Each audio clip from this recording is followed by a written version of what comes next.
سلام به همگی خفنای من به چنل خودتون بینایت خوش اومدین. آقا اومدیم جزئیات سیزن 6 رو با هم دیگه بررسی کنیم. بچه ها حقیقتا خود من پشمام از سیزن 6 ریخته، چون واقعا این تم هالووین و مود زامبی که قراره بیاد بچه ها واقعا خفنه.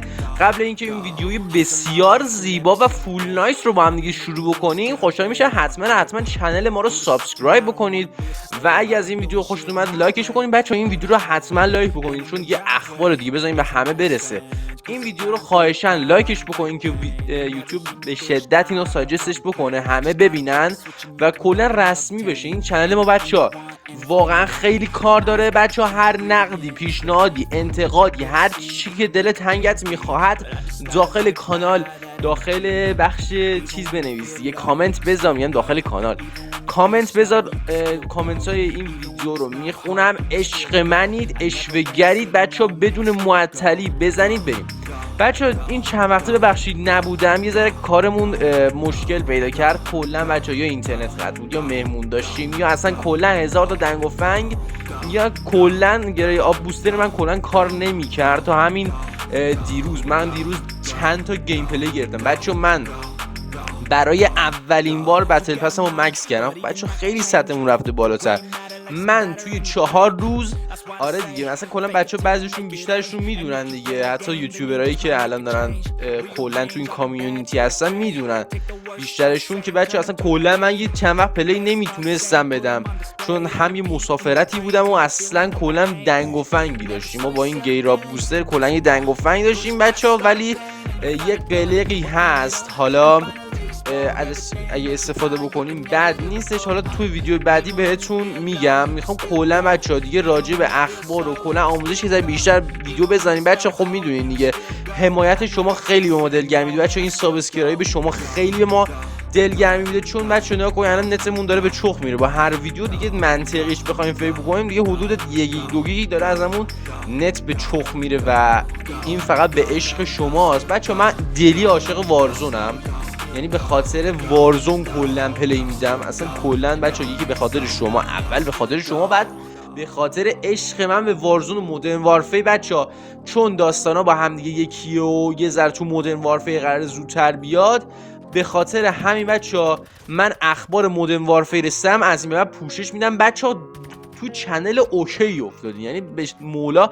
بچه یه خبر بدم بدم بچه ها، یه خبر مرموز و دیگه منطقی هم هست دیگه. بچه ها سرورای وارزون 1 به طور کامل خاموش شد و من یقرقنم فاتم از صلوات و از بین رفتش. وارزون 1 تسلیت میگیم به همه وارزون 1 پلیرها. بچه ها خیلی ازش خاطره داشتیم، خیلی گیم اوکی بود. بنده خدا این دم آخری خیلی شوق رفتن داشت. دور از شوخی بچه بریم سراغ اخبار بدون هیچ نمک ریختنی. بریم سراغ اخبار سیزن 6. بله بچه سیزن 6 وارزون موبایل قراره عرضه بشه و طی این سیزن و طی این اخباری که ما شنیدیم از سویترا و کلا چیزایی که تو اکتیویژن به دستمون رسیده، بچه‌ها قراره تو سیزن 6 خیلی تغییرات ما داشته باشیم. یکی از این تغییرات چیه بچه‌ها؟ به گفته خود شرکت اکتیویژن قراره یه ذره FOV توی بازی یه ذره روون‌تر بشه. بازی کلا قراره 60 FPS که دیگه استوار بمونه، دیگه زحمت کشیدن دیگه. تو سیزن دیگه قراره تقریبا اون نسخه گلوبال بیاد.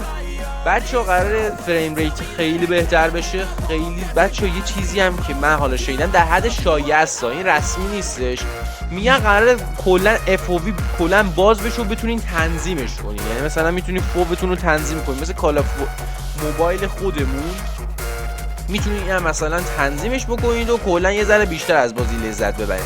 بچه‌ها FOV چیه؟ حالا برای دوستانی که نمیدونن، بچه‌ها FOV همین صفحه شماست.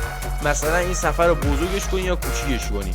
حالا فرق و تفاوتش چیه بچه‌ها؟ وقتی که FOV شما بالاتر باشه تصویر و محیط بیشتری و به اصطلاح میگم مثلا 180 درجه و اینجور چیزا، زاویه دیدتون تو بازی بیشتر میشه. یه خوبی که داره مثلا اگه انمی اینورت باشه و نتونی تو این سیزن ببینی، مثلا اگه فوت بیشتر باشه میتونی یه محیط بیشتری و پوشش میده، زاویه دیدت محیط بیشتری و پوشش میده و خیلی خفنه. و بچه یه ذره از کرکتر دور میشده، این دست کرکتر معلوم میشه وقتی که FOV شما زیاد باشه و این خیلی خفنه، میتونی از بازی لذت ببری. و بچه یه چیزی که حتمی شده اینه که بچه قرار یه مود سوم شخص به بازی اضافه بشه، ولی توی رنگ ها به شما هیچ تأثیری نمیذاره. چه جوریه بچه؟ اصلا جنبه گیم پلی و اینجور چیزا نداره، فقط صرفا یه چیزی که مثلا شما یه اسکی میگیری مثل مود ترینینگ فکر کنم یه جورایی، اون جنبه رنگ ها و نمیدونم توش پرو پلیر بشی اصلا نداره. مثل مودرن وارفیر 2، تو مودرن وارفیر 2 ما یه مود سوم شخص داشتیم که مثلا یکی میرفت یه باندل میگرفت میخواست مثلا کرکتر رو نشون بده، اونجور چیزی بود و میتونست لابلاش یه فایت کوچیکی هم بده که کلا موومنت اسکین رو بررسی بکنه و کلا بابت بررسی اسکین و گانایی که میگیره بود. بچه کلا وارزون موبایل اول شخصه، کلا تو توضیحاتش هم اگه برین نگاه کنین کلا FPPه و هیچ وقت یه شرکتی مثل اکتیویژن نمیاد آبروی خودش رو دوبار ببره. کال آف موبایل بس بود و الان وارزون موبایل کلا یه سبک اول شخصی. بدون معطلی بریم حالا سراغ اخبار باندل. بچه یه سری از باندل ها و یه سری از همکاری ها و یه بتل پس خفن قراره این سیزن بده. بچه من از بتل پسش خوشم اومد ولی یه مقدار به هم ریخته بود و کرکتراش به هم نمیخورد. یعنی چی؟ یعنی مثلا شما اگه بتل پس سیزن 5 و سیزن 3 رو نگاه میکردید به هم میخوند و یه تم خاصی داشت، یعنی همه کاراکترها مثلا یه لباس خاصی داشتن، مثلا سیاه و طلایی بودن و همین سیزن 6 که همه یه تم هیپ هاپ توری داشتن.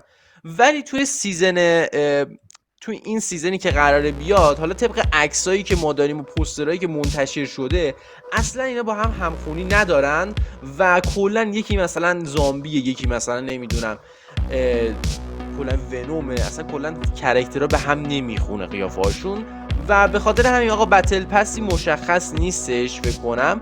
بریم آقا سراغ باندلا. بله بریم سراغ باندلا. بچه اولین باندلی که قرار بیاد ایشون هستش که بچه واقعا آقای اشه، باندل اشه که واقعا بچه خفنه.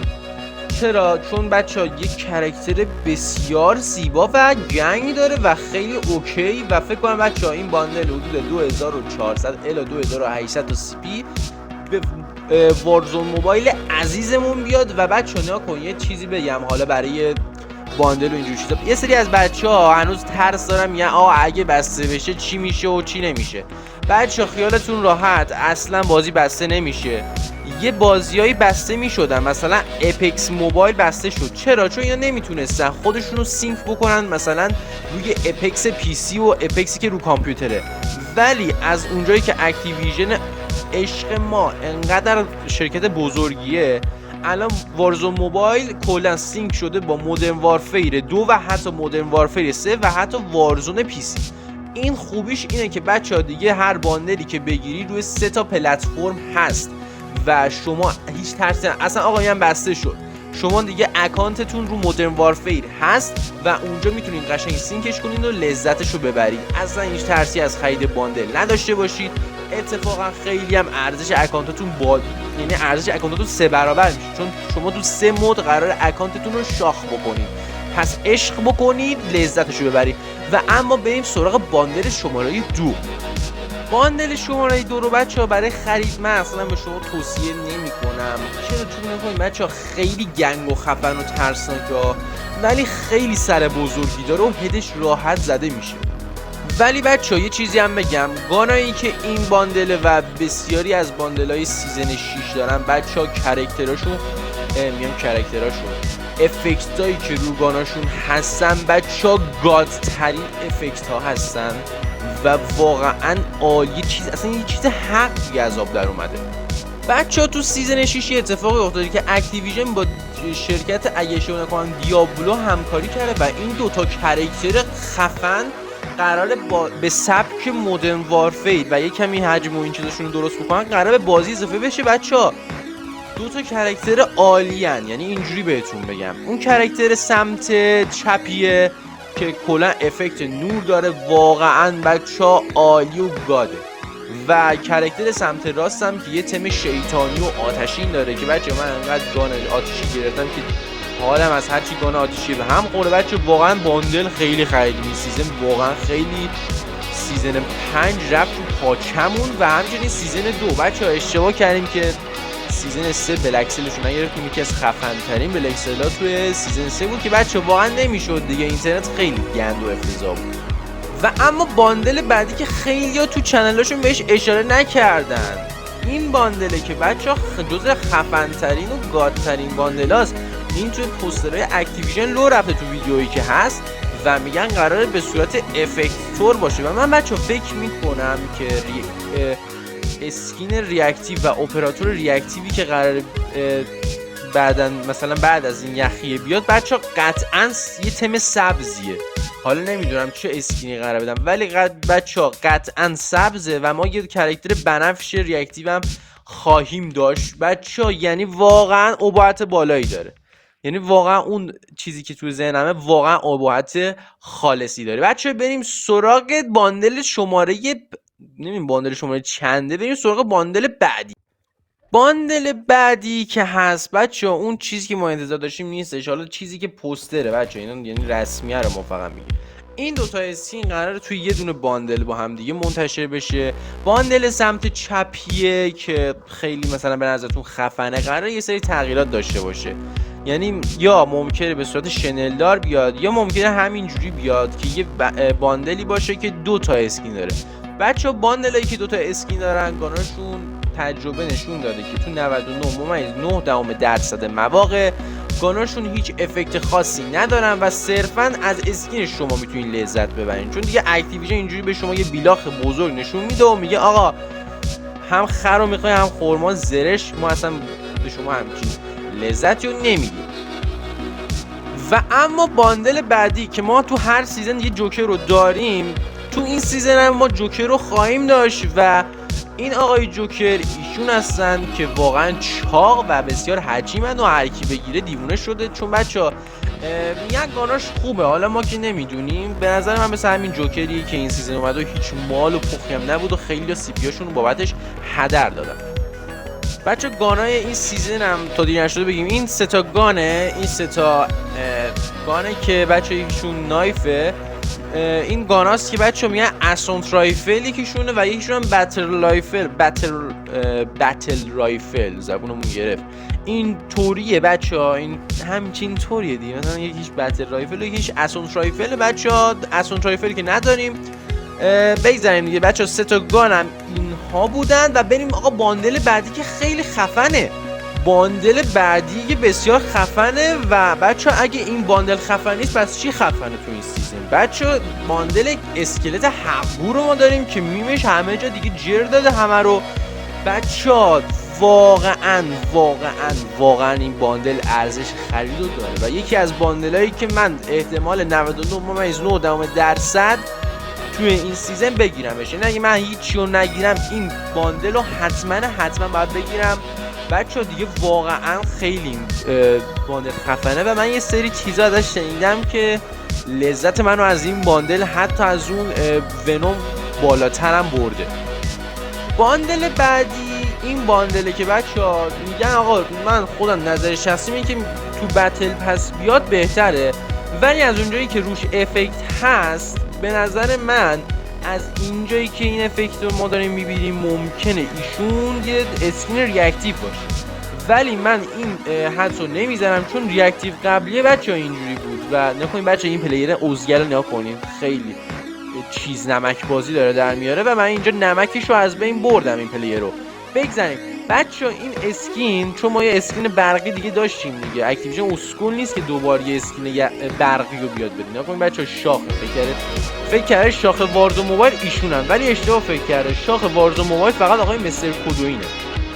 بگذاریم بچه یه چیزی جدید قراره بیاد، یه مود جدیده ریپر تو دراپ، نمیدونم چی است ولی از اونجایی که ما میدونیم اصلا چیز مهم و آنچنانی فکر نکنم باشه، چون ما سطح زبانمون بچه ها یختی، یعنی سطح زبان آنچنانی ما نداریم و اینجا همه دیگه فارسی و پرژین هن دیگه و ما اصلا از این حرفا با هم دیگه نداریم. بچه ها بریم سراغ گانی که بچه من یادم رفته بود یه دونه اگه اشتباه نکنم از مود دوم. یه بچه دوم یه بازیه که من انجام دادم، واقعا خیلی خاطره انگیزه و از اونجایی که اکتیویژن هم خیلی کراش زده روی خاطرات گذشته و قدیم و اینجور چیزا، خیلی از این گانا خوشش اومده و مخصوصا مثلا کراش اگه اشتباه نکنم بچه‌ها با اونم همکاری کرده بود تو سیزن 3 اگه اشتباه نکنم.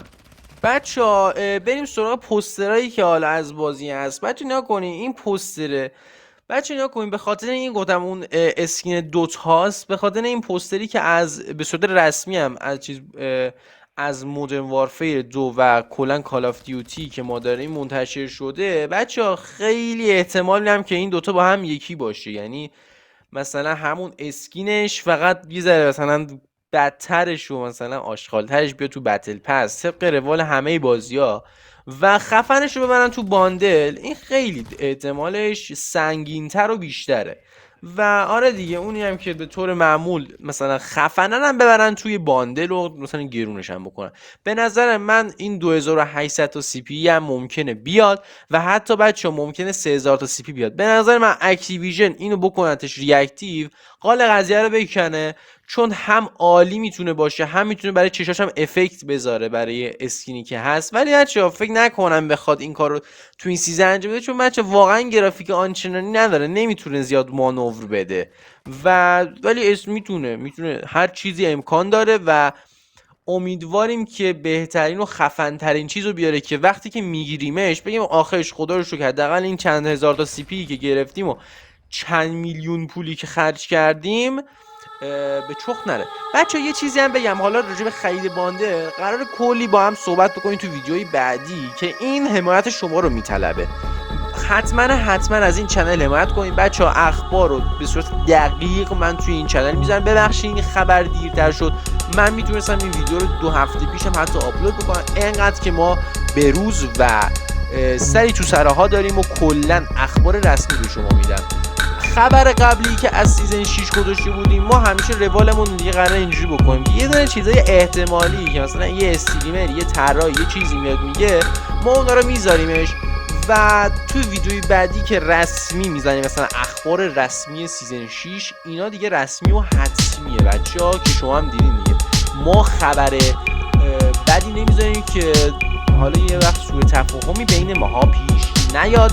بچه‌ها واقعا حمایت بکنین، این روزا واقعا خیلی واقعا دم حالا کانتنت کریتورهای وارزون موبایل و کلا کال آف دیوتی و همه محصولات اکتیویژن گرم، مخصوصا توی ایران که پرچم ما ایرانی‌ها بالاست. بچه‌ها واقعا با هر سختی داریم ما محتوا تولید می‌کنیم و هر کسی دیگه‌ای که داره تولید محتوا می‌کنه توی ایران حداقل سختیش خرید اینترنته. پس آقا بیاین یه چیزی رو راه بندازیم که یه حمایتی بشه و این کامیونیتی وارزون موبایل یه ذره پرچمش بالاتر بره و یه ذره خفن‌تر بشه. بچه هر کسی که الان تو چنلاش داره ویدیو میذاره، من اکثر کسایی رو دیدم چنلش ترکیبه، مثلا از هر بازی میذاره یه دونه مثلا چند تا ویدیو هم از وارزون موبایل میذاره. ولی بچه ما من و چند تا چنلای دیگه که بعدن قشنگ ازشون میخوام استقبال شدید بکنم و قشنگ براشون جبرانهای خیلی زیادی بکنم. به ترکون خاصی توی گلوبال داریم. واقعا بچه این بچه دارن زحمت میکشن، پس قدر این زحمات رو بدونید. تا ویدیو بعدی و اخبار بعدی، بوس به کله یکایکتون و پیس.